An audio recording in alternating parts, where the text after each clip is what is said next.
और अब बात उत्तर प्रदेश की करते हैं, जहां बसों पर सियासत लगातार जारी है।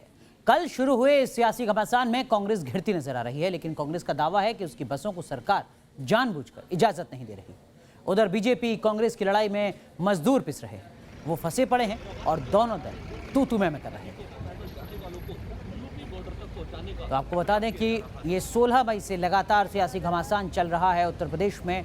बस पहुंचेंगी, बस नहीं पहुंचेंगी, पहुंचेंगी तो कितनी पहुंचेंगी। लेकिन इन सब के बीच अब रुख करते हैं इस वक्त की एक और अहम खबर की ओर। कांग्रेस एमएलए अदिति सिंह ने अपनी पार्टी पर ही सवाल उठा दिए। कांग्रेस की ओर से भेजी बसों की लिस्ट पर सवाल अदिति सिंह ने उठाए हैं। 297 कबाड़ बसें, 98 ऑटो रिक्शा की लिस्ट भेजी गई है। ये बात खुद कांग्रेस के एमएलए अदिति सिंह ने कही है। ये भी उन्होंने कहा है कि बिना कागजात वाले 68 वाहन भी लिस्ट में है। अदिति सिंह ने आगे ट्वीट किया कि बसें नहीं थी तो दूसरे राज्य से क्यों नहीं मंगवाई गई। हालांकि जो ज़्यादातर बसें हैं वो राजस्थान से ही मंगवाई गई हैं। लेकिन आपको बता दें कि अदिति सिंह ने आगे लिखा कि उत्तर प्रदेश में बसें बाहर से मंगाई जा सकती थीं। दरअसल में उत्तर प्रदेश के रायबरेली से कांग्रेस की विधायक हैं अदिति सिंह, और पहले भी ऐसे कई मौके आए हैं जब पार्टी के खिलाफ लाइन अख्तियार की है कांग्रेस विधायक अदिति सिंह ने।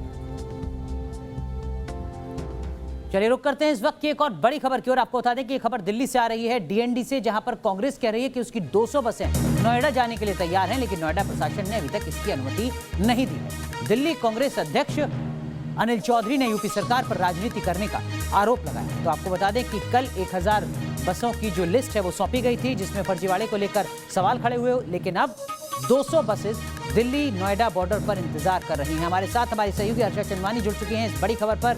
हर्षा, कहां दिक्कत है इस वक्त? क्या अनुमति के लिए अप्लाई किया गया कांग्रेस की तरफ से? अफसरों के संज्ञान में ये बात लाई गई है अभी तक, या सिर्फ बयानबाजी?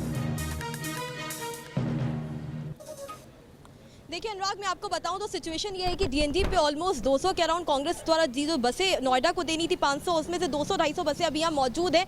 लेकिन अभी इनको बॉर्डर पार करने की अनुमति नहीं दी गई प्रशासन से। स्कूल बस बताया गया था, फिटनेस सर्टिफिकेट नहीं है, कागज पूरे नहीं है, ऑटो की डिटेल्स उसमें है, बाइक की डिटेल्स है, इसीलिए प्रशासन द्वारा अनुमति नहीं दी। अनिल चौधरी जी इस वक्त हमारे साथ मौजूद है। अनिल जी, आप बताइए प्रॉब्लम क्या आ रही है? अभी इतनी सारी बसें खड़ी हैं, आप लोग को बॉर्डर पार नहीं करने दे रहे, कल नोएडा से वापस करवा दी बसें। ये बहुत अफसोस की बात है। श्रमिकों के दुख को देखना चाहिए। आपदा है, इस आपदा में कमियों को ढूंढने की बजाय इन श्रमिकों को घर पहुंचाने के लिए प्रशासन को काम करना चाहिए।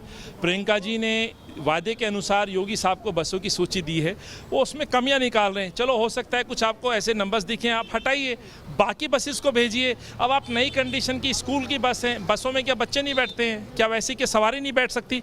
आज आवश्यकता है श्रमिकों को ले जाएं। एंड प्रियंका जी बार बार हाथ जोड़ के भी हमने अपील की। प्रियंका जी ने अपने वादे अनुसार जो कहा है कांग्रेस ने, वो बसें हम दे रहे हैं। लेकिन जिला वाइज जो 500 बसें गाजियाबाद और 500 ऐसा तो नहीं है कि आज भी जो वो लिस्ट भेज रहे हैं 200 बसों की, उसमें भी कुछ ऑटो निकले, उसमें भी कुछ एम्बुलेंस निकलने वाले हैं? बिल्कुल अनिल जी, ऐसा तो नहीं है कि अभी भी जो अनिल जी ऐसा तो नहीं है कि जो अभी नई सूची आप भेजेंगे उसमें भी एम्बुलेंस और ऑटो रिक्शा की सूची निकले, क्योंकि सूची तो मैच की है ऑटो रिक्शा और एम्बुलेंस से। देखिए मैम, प्लीज फिजिकली बसें रोड पे खड़ी हैं, आप लीजिए ना, आप सूची भी हाथ में लाइए और बसों को भी चेक करके जाने दीजिए। आप कुछ तो अब इस आपदा में तुरंत कुछ फैसले लिए जाते हैं। आपदा का मतलब होता है कि जो आप पे चीजें हैं, जो आपके पास हैं, उनको तो प्रयोग करिए। आपके पास हमने बसेस दी। अनिल, जो सूची चेक की गई थी वो 1000 बसेस की थी, यहाँ पे 200 के अराउंड बसें खड़ी हैं। ये सब बसें दिखाई दे रही हैं, लेकिन जो सूची थी उसमें एम्बुलेंस वेरीफाई हुई। आपसे ये कहना है बार बार, 1000 बसें हम गाजियाबाद और नोएडा को लेके आए हैं। आप बसें लीजिए, गाजियाबाद में खड़ी है, नोएडा में खड़ी है, कल रात को आपके अमेठी पे खड़ी थी। बसेस लीजिए आप, हम 1000 बसें देंगे आपको, और बसें हैं हमारी रोड पर हैं, अलग अलग चौकी पे, अलग अलग नाके पे बसें जो किरकिरी हुई है कांग्रेस पार्टी की, उससे बचाने की कोशिश तो नहीं है क्या ये? जी अनिल जी, कल जो किरकिरी हुई है उससे कहीं बचाने की कोशिश तो नहीं कर रहे हैं आप? देखिए प्लीज, आपसे फिर मैं कहना चाह रहा हूं, ये श्रमिकों के लिए जो आपदा है, पूरे देश के लिए आपदा है। आप सवाल उनसे पूछिए, सरकारों से। सरकार इसमें किरकिरी वाला इशू नहीं है। आप प्लीज वो कमियां बताइए ना, उन कमियों को हम दूर कर रहे हैं। यदि आपने कोई 10-20 बसों के ऐसे नंबर दिए, उनको हटाइए, बाकी बसेस को लीजिए, उनको लगाइए लाइन में, श्रमिकों को बैठाइए और लेके जाइए। आप अभी भी हमसे बोलेंगे कि हमारी किरकिरी हुई, तो माफी चाहता हूँ। प्रियंका जी का उद्देश्य समझिए, कांग्रेस का उद्देश्य समझिए।